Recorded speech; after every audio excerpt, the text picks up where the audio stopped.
Hi everybody, Steele here.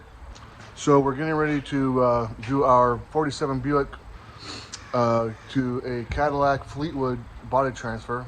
It's basically a GM body. This is a 93 Cadillac I bought.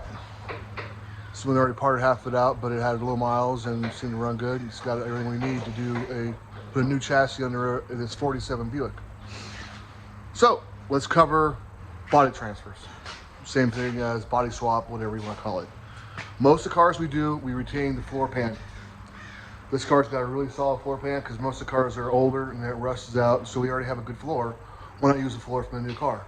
However, this car, the floor is much narrower and there's not much room to take and use the floor. It wouldn't make any sense. So what we are going to have to do is we're going to have to change, we're going to have to narrow the chassis, and we're going to have to stretch the chassis. So prior to doing any of these body transfers, I do a lot of research. Let's research track width, with the bodies, with the tire axles, where positions of certain accessories are, so that whenever we transfer something, we're not going to end up with some kind of huge problem. Inevitably, something happens, but for the most part, all the big items are real important. So I'll show you what I do.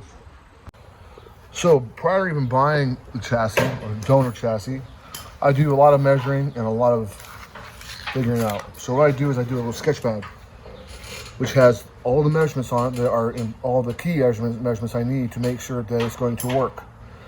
Okay, so we have the track, we have the wheelbase, okay, which is important but not the end of the world.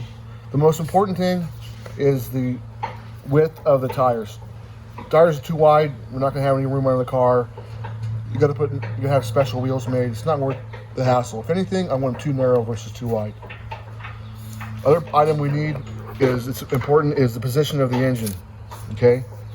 So this car is 14 inches in front of the axle. On the donor car, it's 11 inches. However, the engine compartment is huge, so we can move the engine back easily 3 inches, 4, probably 6 inches, and still have plenty of room. So moving the engine back isn't a big deal. Also, the chassis is a little short by 6 inches.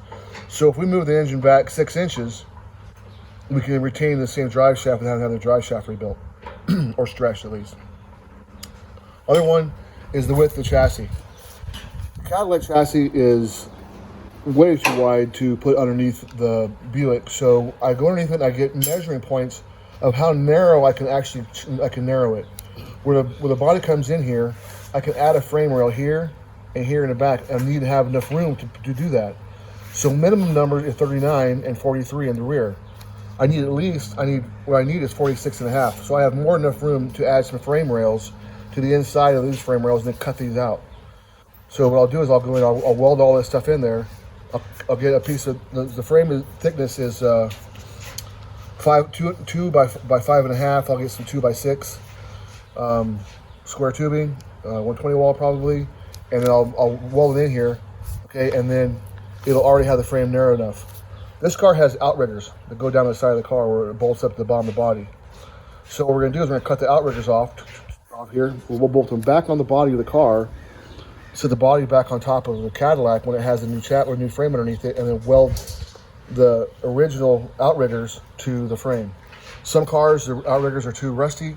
It's not worth hassling with them, so we make new ones. But this car, they're all real nice. Other thing is I try to retain as much as I can of the original car.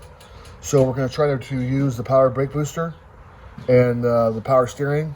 The steering placement is also a huge issue sometimes.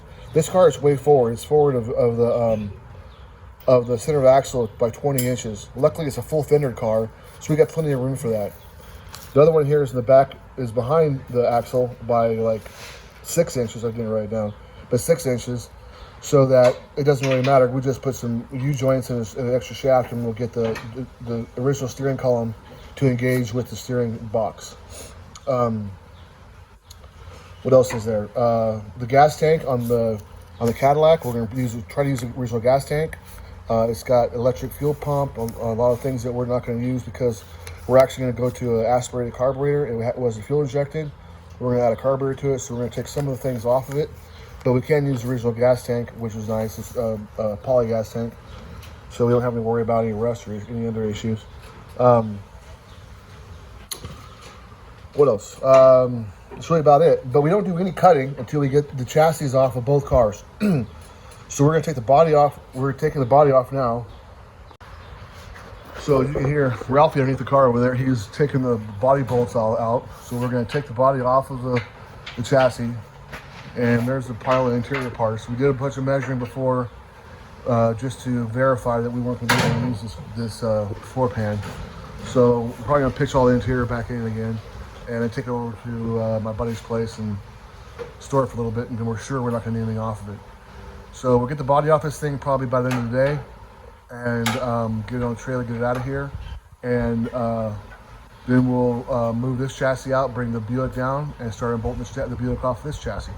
The Buick still has the engine and everything in it also, so it's a little more work to get it off.